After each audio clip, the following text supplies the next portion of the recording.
Hello, and welcome to the listening room at Spirit Source Connect. My name is Suzanne, and each week I'll be speaking to you about new spirituality and how it can increase your awareness of your divine connection to Source.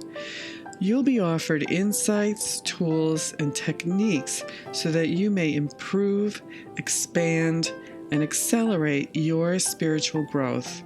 Enjoy! What I'm going to do is talk about some practical aspects around money that I hope are going to be very helpful. First of all, money is a relationship that you have and either choose to maintain or ignore and avoid. Just don't want to have anything to do with it. I was one that had a very angry relationship with money because as I came into my awareness around the environment and the damage that was being caused to the earth, I was very much involved in the anti-nuclear power plant movement in the early 90s. In fact, made a documentary film about it. And I just felt as though money was the root of all evil. That was a very big paradigm for me that I was living in. And I wanted nothing to do with it. And so what was being returned to me? Money wanted nothing to do with me either. And so we had a relationship that was not speaking to each other. Okay? When money is not the root of all evil. Money just makes you more of whatever you are. It is simply a tool. And depending on the person behind that tool and how they are using it is really where we're going to find some positive benefits to money and some very negative ones. We all know quite a lot about the overextension of the financial institutions and the kind of things that have been going on. It's all coming to light now. However, I also want to remind everybody of all the good things that money has done. It doesn't have to do with the money. It's simply a tool that we can use. It is who is behind it and what is the attention behind it. And there is a great need in the world right now for those of us who have the wherewithal to create more to go ahead and do so that we can assist others, so that we can be role models for those around us, to quit talking about the bad economy. You know, next time someone talks to you about the bad economy, just put a big T sign in front of them and say, look, I don't buy into the economy as a whole affecting me. I create my own economy. There are more home business opportunities out there than you can even imagine. So having excuses like, well, I'm a single parent, and if I go get a job, then my children will suffer. No. There's all kinds of things that you can do right from home. And you're going to be opening up to a lot more new ideas. If you decide you want to change your situation, just go back and listen to that little visualization right there. Go through the written exercises, and that is going to be tremendously powerful for you. I'm going to go through some practical steps that you can take to improve your relationship with money. First of all, stop being mad, okay? Or stop thinking of it as a thorn in your side. One of the reasons that might be occurring is that you're avoiding it or ignoring it or being mad at it. This is not a way to have any kind of a relationship. And if that was your spouse or your boyfriend or your girlfriend, they would not be hanging around with you for very long. They're off going to somewhere else. So let's make a happy relationship with money. One of the things to create a happy relationship with money is to pay attention to it. Do you know how much you have coming in and how much you have going out?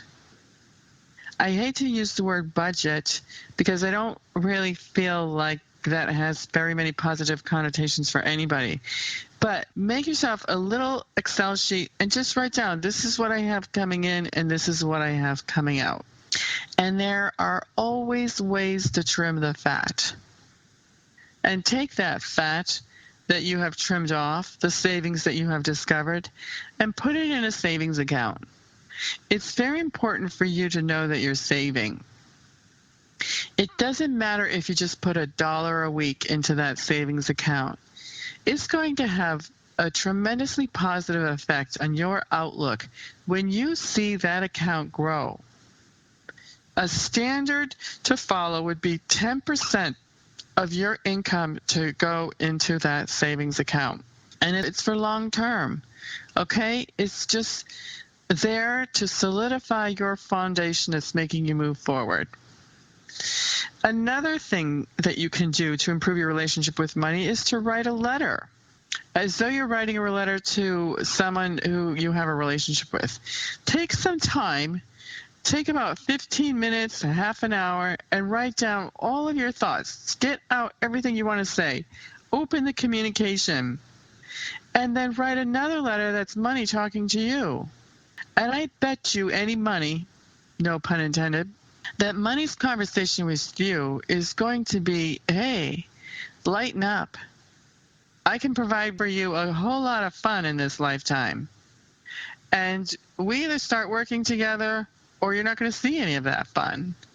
And money's going to have a lot of amazing things to say to you, and it's going to have a spiritual wind behind it, because you have a divine right to receive all that you should.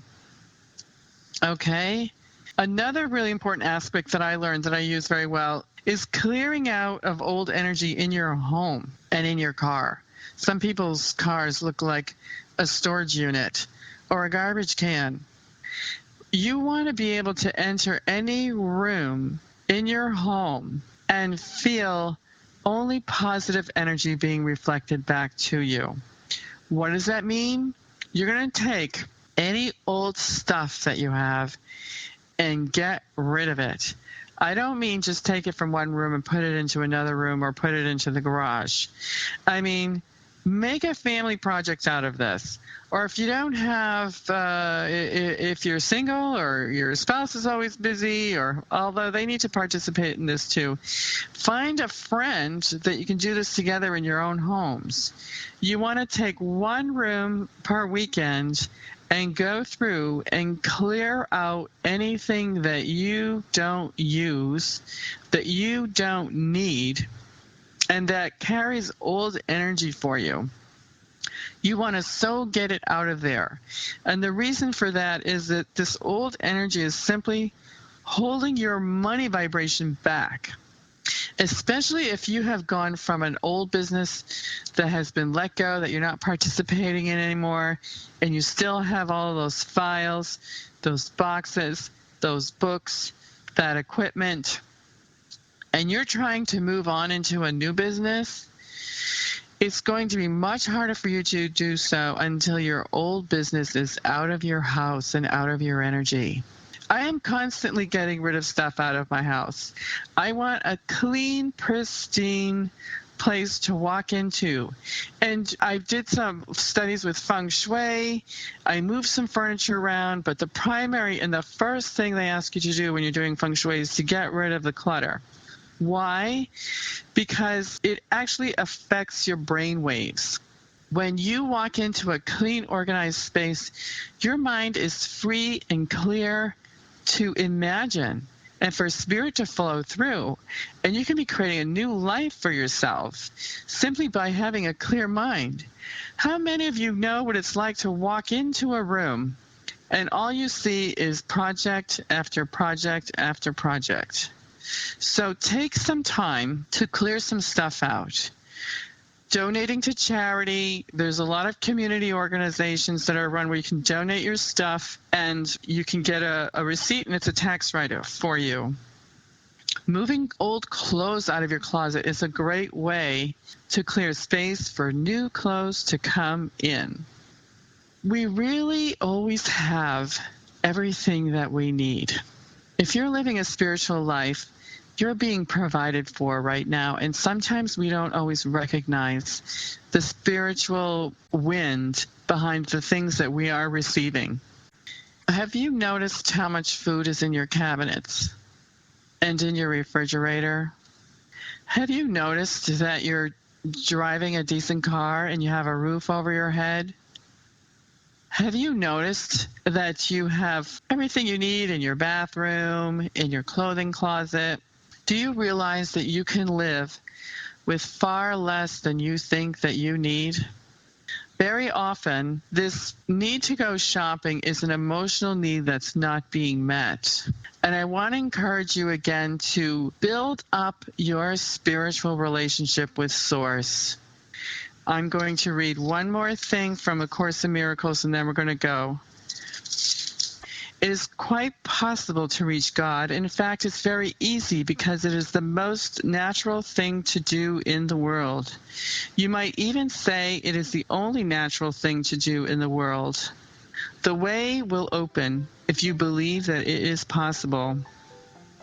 You can indeed afford to laugh at fear thoughts, remembering that God goes with you wherever you go. Thank you for listening. This is Suzanne Goulet, and for more information on how you can participate in free live events, please visit spiritsourceconnect.com. Thank you.